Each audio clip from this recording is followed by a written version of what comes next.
Olá, crianças da congregação Hebron do João Paulo, sejam todas bem-vindas. Todas as crianças que estão nos acompanhando, sejam todas bem-vindas.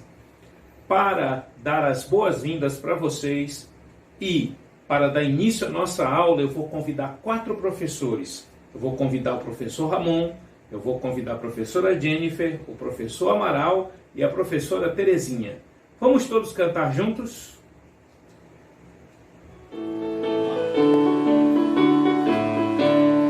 Nossa aula vai agora começar.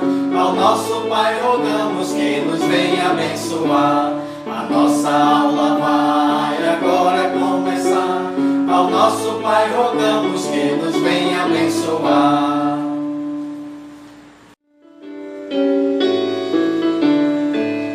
Boas-vindas, bem-vindos, boas-vindas pra vocês. Aleluia, boas-vindas, bem-vindos, venham, venham outra vez. Boas-vindas, bem-vindos, boas-vindas pra vocês. Aleluia, boas-vindas, bem-vindos, venham, venham outra vez. Vamos orar? Senhor nosso Deus, muito obrigado por esse tempo, Pai, que nós temos para aprender um pouco mais da Tua Palavra. Abençoa cada criança, em nome de Jesus. Amém. Vamos continuar louvando ao Senhor e logo depois nós teremos a nossa lição bíblica sobre o resgate diferente. Então eu quero agora convidar a professora Lara. Vamos cantar todos juntos? Olá, crianças! Vamos então para o nosso período de louvor. É muito bom louvar ao Senhor, porque Ele é digno de todo louvor. Vocês lembram do nosso tema da lição? Um resgate diferente. SOS é a sigla para alguém que está pedindo socorro. É uma sigla de algumas palavras em inglês, que significa salve nossas almas. Assim, realmente, a nossa alma só pode ser salva pelo Senhor Jesus. Ele quer salvar você dos pecados. Se você, criança, ainda não recebeu a salvação do Senhor Jesus, hoje você pode aprender como o Senhor Jesus pode te resgatar dos seus pecados. E você que já é um salvo em Jesus, pode ser usado por Deus para resgatar outras pessoas. É urgente, sim, é para agora, é para já. Você já viu uma ambulância ou um carro de bombeiro na rua com aquela sirene ligada? Todos os carros têm que dar passagem, porque é urgente, eles vão para salvar alguém. Assim também, a vida de quem ainda está em pecado é urgente de ser salva. Então vamos cantar junto comigo? SOS é urgente, um resgate diferente. Só quem pode salvar é o Senhor Jesus, porque Ele é Deus onipotente. Que palavra difícil, onipotente. Significa que Ele tem todo o poder, toda a força. Ele pode fazer tudo o que Ele quiser. Então Ele pode também nos salvar dos nossos pecados.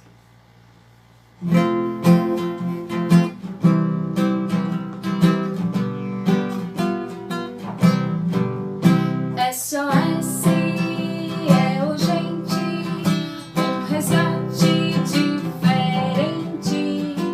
SOS é urgente, quem virá tão prontamente?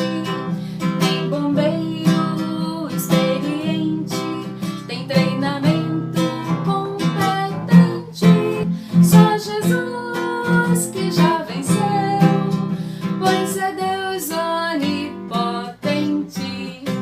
Amém. Realmente o Senhor é Deus onipotente. E eu fico tão alegre, tão contente de poder dizer que todo o peso dos pecados meus, Cristo já carregou sobre si.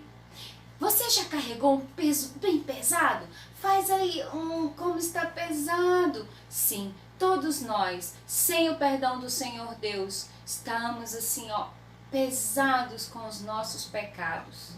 Mas o Senhor Jesus pagou esse preço na cruz. Ele morreu, mas no terceiro dia ressuscitou. E Ele sim pode te salvar. Então vamos cantar. Todo o peso dos pecados meus, Cristo carregou sobre si.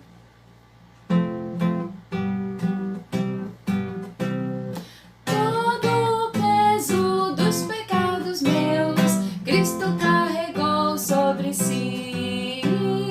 Toda a minha vida transformou, desde que a Jesus eu conheci. Vou alegre no caminho para o céu, salvação achei no sangue de Jesus, pois o peso dos pecados meus, Cristo carregou sobre a cruz. Amém! Um grande beijo e presta atenção para a lição.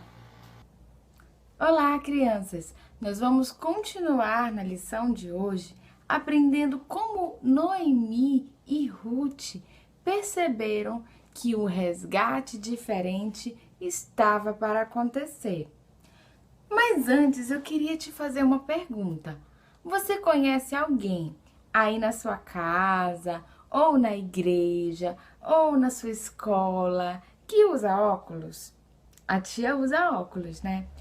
Para alguém conseguir usar óculos, antes tem que ir no médico, fazer um exame de vista. E lá no exame de vista acontece mais ou menos assim.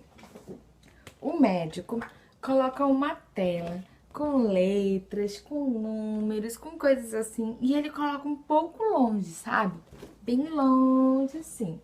E ele pergunta do paciente, que tem ali no primeiro. Se você enxergar bem, você vai falar, ah, bem aqui é a letra A. Mas se a pessoa não consegue enxergar bem, está com problema de visão, ela vai pensar que é uma bola, que é um número 1, que é uma estrela, mas ela não vai conseguir ter certeza porque ela não enxerga bem que é uma bola. Sabe que a mesma coisa acontece e aconteceu quando Noemi estava vendo as coisas de Deus acontecer? É, mais ou menos assim. Ela não tinha conseguido enxergar, perceber o que era de verdade todas as coisas que estavam acontecendo. É como se ela precisasse de óculos para enxergar melhor, para entender melhor todas as coisas que aconteceram desde que houve fome na terra de Israel. Quando houve aquela grande fome em Israel, Noemi talvez ficou desesperada, ficou preocupada com a sua família e por isso eles foram lá para Moabe. E eles ainda não conseguiam enxergar e perceber o que Moabe, a Orfa, a Ruth, a decisão de Ruth em ir para Belém, o que essas coisas significam, o que de fato elas eram. Mas tudo isso fazia parte de Deus para um plano de resgate, para que a Ruth fosse resgatada para pertencer ao povo de Deus, para pertencer ao Senhor. Agora, na lição de hoje, em que nós vamos estudar o capítulo 3 de Ruth, nós vamos ver que Noemi estava começando a enxergar, estava começando a perceber o plano especial de Deus para um resgate diferente acontecer de verdade. A Bíblia nos diz, aqui no capítulo 3 de Ruth, um livro que está no Antigo Testamento, que Noemi chamou a sua nora para terem uma conversa. Nessa conversa, Noemi disse assim a Ruth: escuta, Ruth, hoje termina a colheita de cevada, porque já fazia cerca de 4 meses que a Ruth trabalhava lá nos campos de Boaz. E Boaz, junto com os seus trabalhadores, eles vão limpar a eira. A eira, crianças, era um lugar onde toda a cevada que tinha sido colhida nesses meses ficava guardada.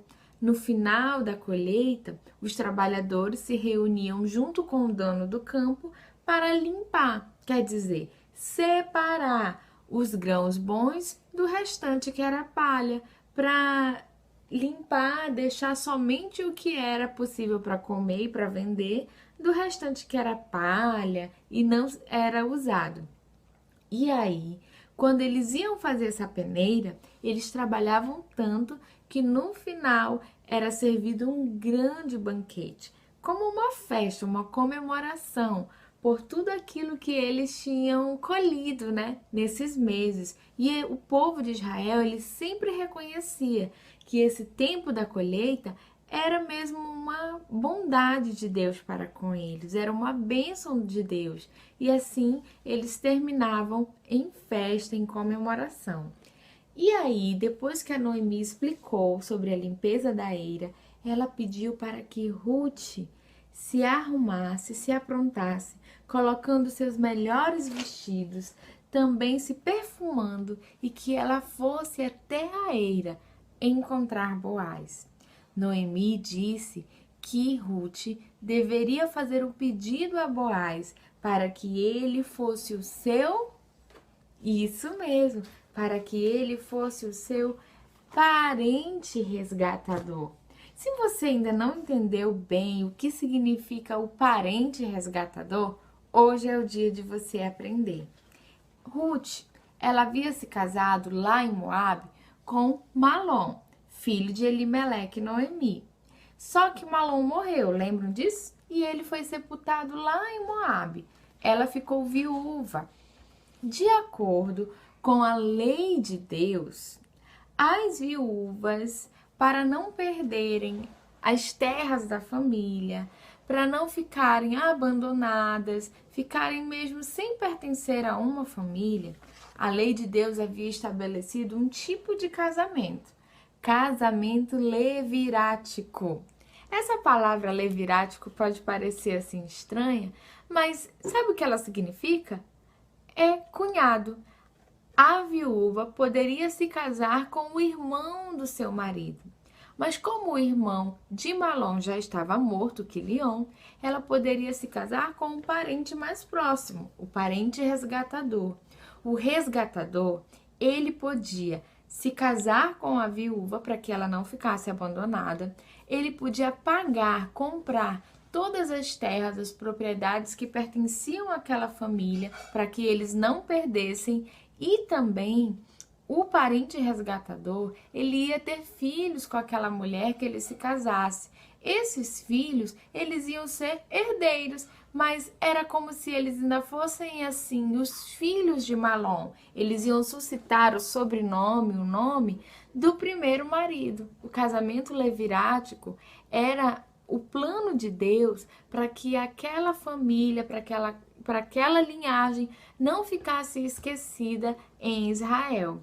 E essa família aí de Elimeleque tinha uma importância muito especial na nossa história, porque foi dessa família que Deus enviaria o Salvador, o Messias prometido, que aguardavam os judeus, aqueles que libertaria o povo e todos que crescem do pecado, do castigo, da morte eterna.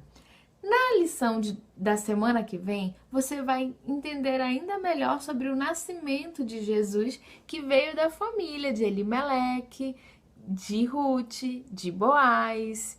Mas o Senhor Jesus, apesar de ter vindo de uma família, ter uma linhagem lá em Israel, ele não nasceu da barriga de uma mulher e de um homem igual eu e você nascemos. Ele foi gerado pelo Espírito Santo de Deus na barriga de uma jovem chamada Maria. E Maria, junto com o seu esposo, eles pertenciam a uma família, a essa que nós estamos estudando.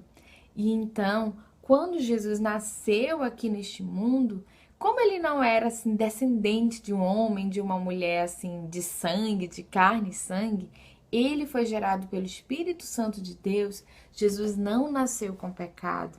Por isso ele podia, então, pagar o preço pelos nossos pecados. O preço que o Senhor Jesus pagou por mim e por você, para nos resgatar desse castigo tão terrível, foi o seu próprio sangue, foi a sua própria vida. Por isso nós aprendemos em 1 Coríntios, capítulo 15, versículo 3, que Cristo morreu pelos nossos pecados e ele, depois de morto, foi sepultado. Quer dizer, foi colocado num túmulo, num sepulcro, igual como as pessoas ficam num caixão. Mas ele não está lá até hoje, sabe? Porque no terceiro dia, Jesus ressuscitou. E por causa do que o Senhor Jesus fez, por causa do que aconteceu, dele ter morrido, ter se oferecido como nosso substituto, como nosso resgatador e ter ressuscitado ao terceiro dia, eu e você podemos pertencer à família de Deus. É o que nos diz em João, capítulo 1, versículo 12.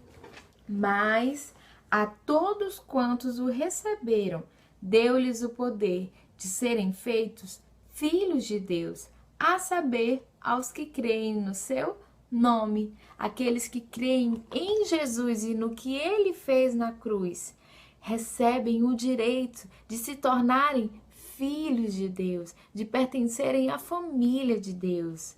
Você não tem esse direito ao nascer neste mundo, mas você pode adquiri-lo se crer no único que pode ser o teu resgatador. Ruth estava obedecendo às ordens da sua sogra. Por isso, ela foi até a eira tentar encontrar Boaz. E depois que ele peneirou todos os grãos de cevada junto com os seus trabalhadores, ele comeu, bebeu, se alegrou lá com os seus trabalhadores e ele foi deitar. Sabe onde? Ele foi deitar perto de um monte de cereais. E Ruth fez então o que a sua sogra mandou. Quando foi perto da meia-noite, a Ruth descobriu os pés de Boaz, apenas os pés. Ele estava dormindo ali e aí se passou um tempo, talvez deu um vento frio, eu posso imaginar que Boaz sentiu frio no pé e acordou. Quando Boaz acordou, ele percebeu que tinha uma mulher ali. Quem era aquela mulher? Ruth, a moabita. E estava escuro mesmo, né? Meia-noite a gente sabe que fica escuro. E Boaz perguntou, quem está aí?